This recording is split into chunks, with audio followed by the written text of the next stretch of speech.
Hello everyone, this is UC Campbell and this is Raw vs. Wrestling for May 9th, 2011.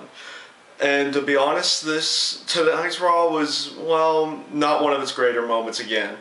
I just felt like it was an okay Raw. You pretty much got what you got, and this is probably something that happens when you get pay-per-views starting to be so close to each other, is that Raw just feels like they're going through the motions, trying to essentially set up the rematches from the last pay-per-view for the next pay-per-view. But I'll go off and say a few of the things that I did like for Raw tonight. I like the setup for the #1 contenders match for later in the evening. That was a well done promo. It was also nicely done to see R-Truth get shafted again to keep this whole conspiracy thing against him going.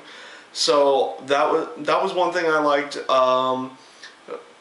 Another thing I ended up liking, I do like the whole Karma continuing to come out and destroying Divas. This week Eve, so it's a little change of pace. Last week she was destroying the heels. This week it seems like she's destroying the faces. So it keeps that whole aspect of whether or not she's going to be face or heel, or she's just going to destroy everything in her path. Honestly, I wish they would have just gone off and done her first match this week, but hey, they're gonna do things in stride, and we'll see where they go with that as well. Another thing I actually liked was R-Truth's actual backstage promo, making it look like he was leaving the arena. I liked how he was explaining things and trying to try to further his heel character even further along. So that was a few things I liked. Match-wise, everything was kind of short, with the exception of the main event. But otherwise, it was pretty much either a squash match or just an extremely short match ending in a DQ. And also, it was interesting to see setups for the pay-per-view and how they're going to do it. They use Jack Swagger to set up Cole and King again. So some of the stuff was interesting, but some of the stuff just seemed to be more hits than miss, or not more hits, but more misses than hits tonight. So all in all, it felt like it was an alright show. You got some nice feuds getting set up. It's sad to see that John Morrison had to go under surgery, so he's going to be out for some time, but it was good to see that they didn't just throw R-Truth essentially off the air like they've done with some other areas where people get injured in the middle of a feud and the other person just kind of goes into the abyss or just becomes non-existent. So Morrison has obviously not major neck surgery, but minor neck surgery, so he's only going to be out for a few months, or probably about 3 or 4, versus the year that it usually is.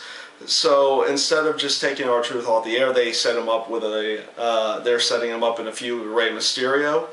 This is nice because honestly, I felt like it was going to be you're going to see more of Alberto Del Rio and Rey Mysterio, which I didn't think would have been a bad thing, but we've seen it before. This is something we haven't seen yet, so that's going to be nice to see, and hopefully by the time John Morrison comes back, R-Truth will still be hot and still be a major player, so that they can just continue their feud from where it left off, and they have another little aspect for the storyline right there.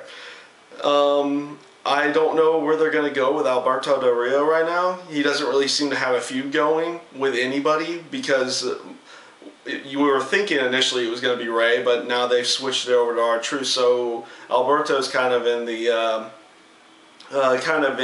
limbo right now. Hopefully they'll have something set up before SummerSlam ends out coming around, where a lot of people are predicting that it will be him and John Cena. I don't know if it'll be for the title, but they're predicting that Cena will go against Del Rio in some way, shape, or form around SummerSlam's time. I like the whole aspect of having Miz still be the #1 contender. You have one more match with him and Cena. Honestly, I like the I Quit match idea. It's a good way to end a feud.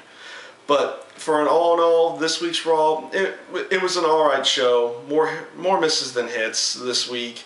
Promo-wise, it was done pretty well, but match-wise, you didn't really get much outside of the main event, which was actually a very well-done triple threat match. So that's pretty much all I have for this week's Raw. Thank you for watching, and have a nice evening.